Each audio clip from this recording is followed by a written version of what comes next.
Welcome to Home Cinema and Tech Review. In this video, I am excited because I am holding a big performance on the smallest package as possible.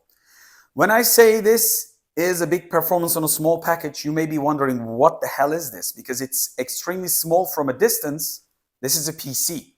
When I hold it to you, it's still not, growing as a size. This is a full PC with a Windows license, with an Intel logo. When I return it, you can see two HDMI ports with the 4K 2 monitor supports, USB Type-C power input, Gigabit Ethernet, headphone and microphone jack, a full-size USB 3.0. What more do you want? And on the front, we got two USB 3.0 ports too. And on the side, we got micro SD and Kensington lock. So this thing, specs will be on the screen, is from Intel N97 CPU and GMK-Tech G5. I know we have seen small PCs over time, last couple of months, everybody's reviewing small stuff, but this is really, really small. Raspberry Pi kind of like small, but more than meets the eye. We have a lot more going on in this. 12 gigabytes of memory with DDR5, and you're going to see the specs with the 4800 megahertz of memory, and we got options like 256 to 512 gigabytes of M.2 SSDs, and you can even upgrade, open up the bottom cover of this device and get it up to 2 terabytes of M.2.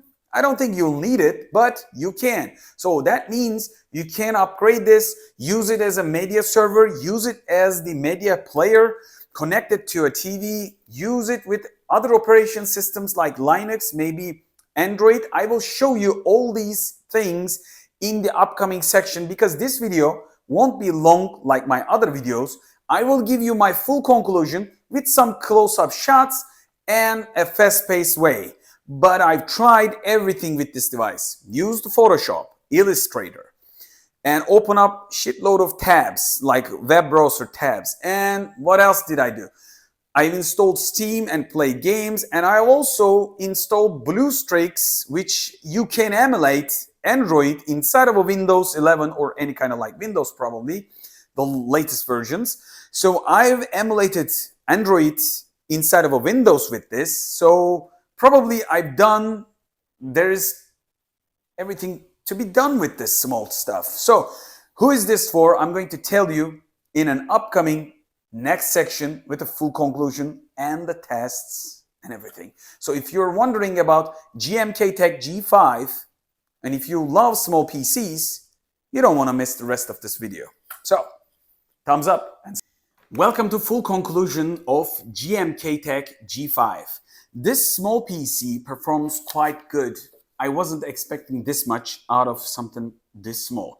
So starting with what it does, I took a lot of notes. So you're going to see some Geekbench and 3D Mark benchmarks on the screen. Since we have N97, it outperforms the N95, N100, and in some tests N200 too from Intel. So with 3.6 gigahertz, this thing really performs quite good. And with the eGPU up to 1.2 gigahertz, it can play games, and you're going to witness some of the gameplay footage while I talk about it. So you can upgrade this to 2 terabytes of M.2 SSD, like I probably said in the beginning, but I wouldn't need to, I guess, something like this.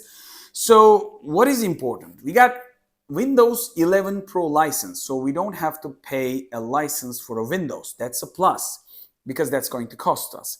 And we got Wi-Fi 5, but we can upgrade later on if you want to, Wi-Fi 6. And we got Bluetooth 4.2, which means like this setup, you can use a small keyboard and a small mouse with the Bluetooth support. And if you have a gamepad, you can even connect your gamepad to this device without anything. So you're seeing just one dongle from Logitech. That's a keyboard and mouse combination dongle. I just want you to see the smallest dongle possible to just make a comparison. If you don't want to use this with a Logitech kind of like a keyboard and mouse combination, you can do it with a Bluetooth keyboard and mouse. But that's going to probably cost a little bit more. Bluetooth keyboards and mouse models are costing a little bit more compared to 2.4 gigahertz, but it's more clear and you don't have a clutter around. And you're not going to be using the sensor. Since this device has 3 USB 3 ports, you might want to use them all, and you might want to keep them for yourself instead of a keyboard and mouse combination. What else do we have? We have a very low power consumption, and the idle is 4 watts, okay? And the 4K playback, which I'm going to talk about in detail because it's the purpose of the channel, like home cinema and tech. So 4K playback is 9 watts. I think it's still low value. And average gaming, it's about 12 to 13 watts, which is still good. And maxed out, if you push it like a Furmark benchmark, Super P, or any kind of like benchmark at the edge of this device, you're going to get yourself a 19 watts of TDP. So it is still low power consumption PC, which is important because I'm going to tell you why. It's of course depending on where you live. You can calculate what I'm about to say to you. But I am living in Turkey and I'm going to compare the electricity prices in my country and compare the advantage against the regular PC. So what if you decide to create a PC like a micro ATX or ATX, that will big size case, even the ITX ones, okay? And let's just say you bought an Apple integrated GPU and the CPU combination for yourself, just like this one. And you got yourself a motherboard, you got yourself a probably dual memory because you're going to need the bandwidth. Since you don't have a GPU, dedicated GPU, you have to increase the performance of your CPU and GPU combination. So you're going to be probably spending around 200 watts, roughly speaking. And this device is consuming about 13 to 15 watts at performance modes. So you got yourself a 175 watt per hour power consumption difference. And if you're going to keep this computer up running like 8 to 10 hours, you got yourself, in my country, in a 1 month, you got yourself a $3 to $5. And for 1 year, you got yourself around $35, $36 to $50, maybe $60, depending on where you live and how much the electricity costs to you. And since if you're paying like a commercial electricity or home usage electricity, your price may be differentiate one another. So you have to take these numbers into consideration. You let me know how much you spend in 1 month. But basically, in a 1 hour, you're going to have around 175 watts of difference compared to an office PC. And that PC will be, if we talk about the ATX size, roughly, probably 80 to 100 times bigger than this. I'm not saying 5 to 10 times bigger. For a size, okay, if you calculate entire size of this in an ATX case, you're going to have 80 to 100 times the size of this. Keep that in mind. You're going to shrink your PC and low power consumption. You're going to still have 2 HDMI ports with a 4K support, so you can use this PC in many situations. I think I made my points clear. So who is this for then? With a couple of more information on the way. With the small shops that are selling stuff like behind the counter, if you're going to have an Excel file, you're going to write the prices and stuff, or you're going to read barcodes and deplete your maybe stock from stock application that you have, like simple applications, you can use this device with a low power consumption. And what else do you can use it for? If you're working in the finance, if you don't work with the huge Excel files with complex formulas, you can use this with Excel files too. I've opened up the Photoshop, and while I talk about it, you're going to see it in the section probably. I've added many layers onto a Mustang photo, and I've saved that file for you to go back and forth. And I've applied sharpness, going back and forth, super zoom in until the pixels and go back out. Since this device has dual channel memory and 12 gigabytes of memory with the latest Adobe Cloud, Creative Cloud and Photoshop version, I was pleased. So I can edit many of the photos even without the computer that I have dedicated. So basically this will get the job done. If you're going to travel, you just need to take this and maybe get yourself a powerful Type C or Type A to Type C phone adapter. It needs to give 36 watts of level, like a 12 volt channel and a good power output. It needs to be qualified adapter, but you can, and it's the size of a freaking cell phone adapter. So that's an interesting part. So you can take this with you on holidays, on anywhere, connect to a TV with just a small cable and continue where you left off. And as you can see, you can install Steam and you can play games with it. How many games I played? You're going to see it on the screens. It's not a mobile device, it's not an Android box, but it can still play games of like Android style, like Angry Birds, Asphalt, kind of like mobile games are not a problem. And if you are going to install the Steam, you can lower the game, visual qualities into the low settings. And if you drop the resolution from Full HD to something between Full HD or 720p, like 1366 to 768, or some like the mid-ground resolutions. So that way you will increase your performance. You can play a lot of games. I played even Full HD Journey.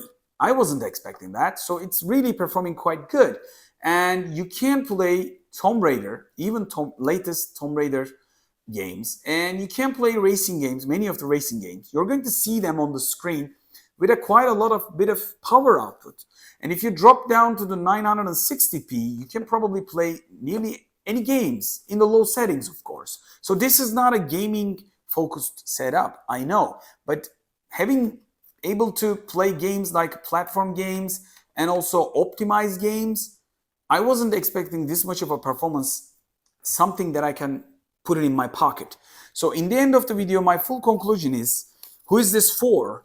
I think if you're going to use it for your company with the multiple computers, you're going to get in quite a bit of advantage on the electricity cost.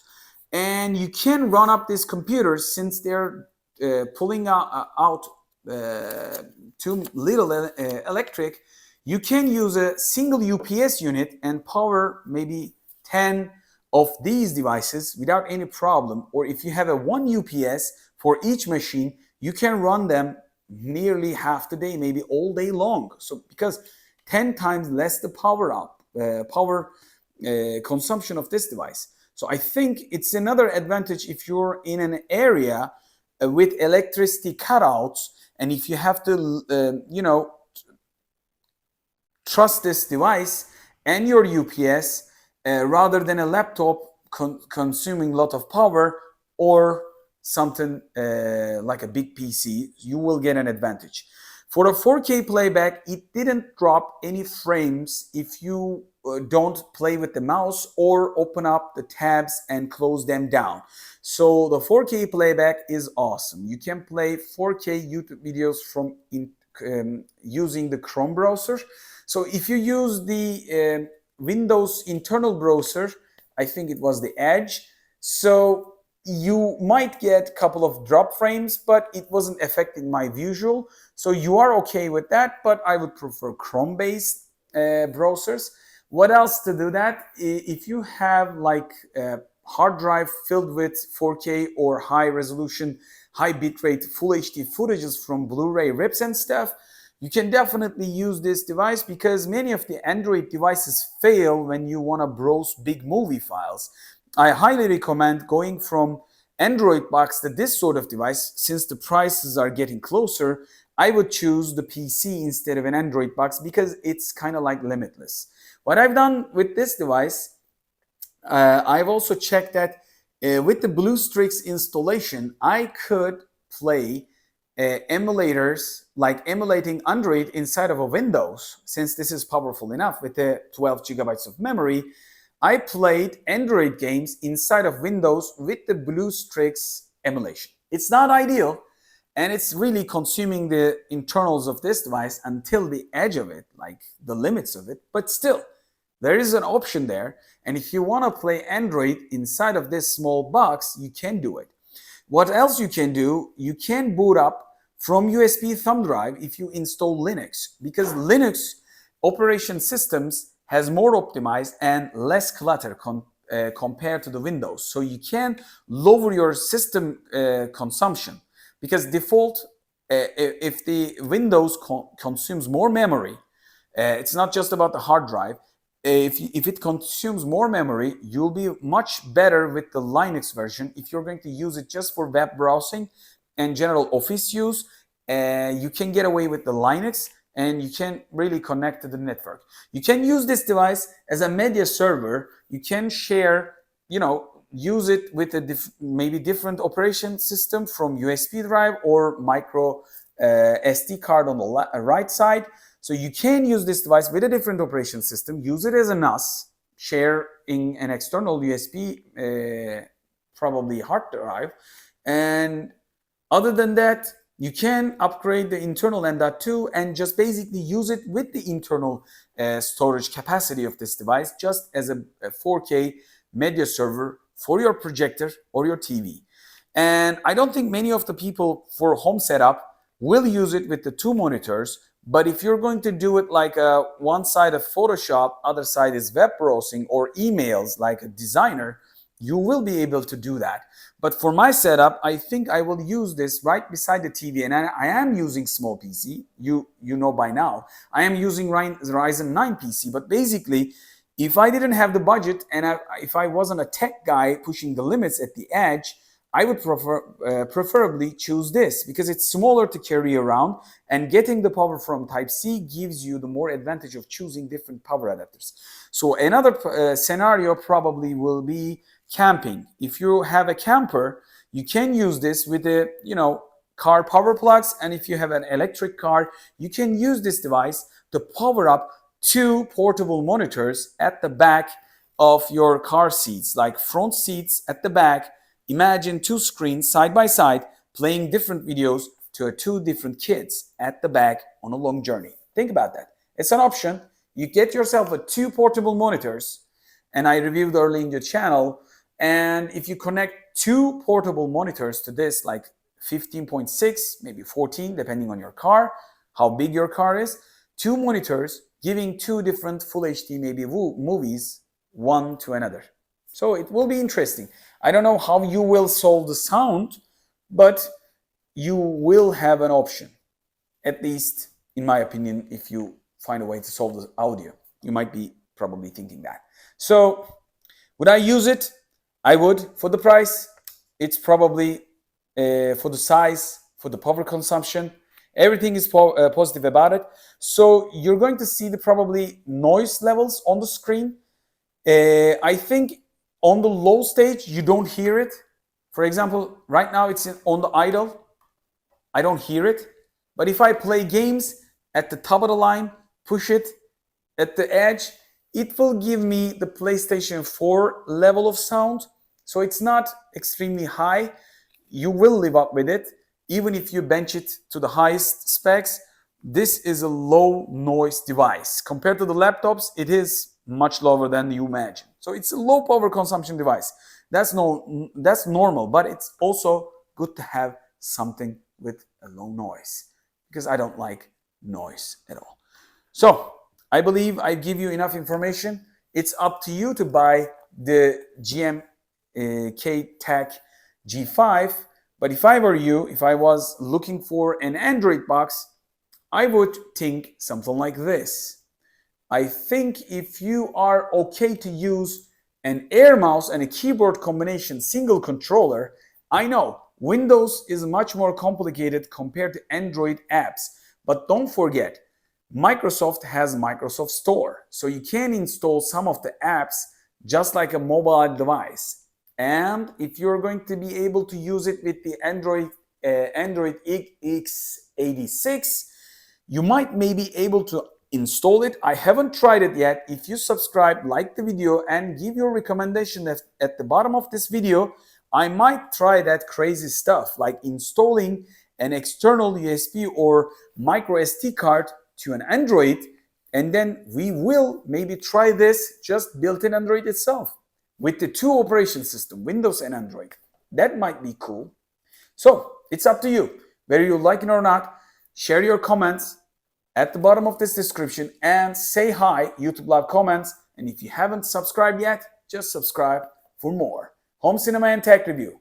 And until the next video, hoşça kalın from Türkiye.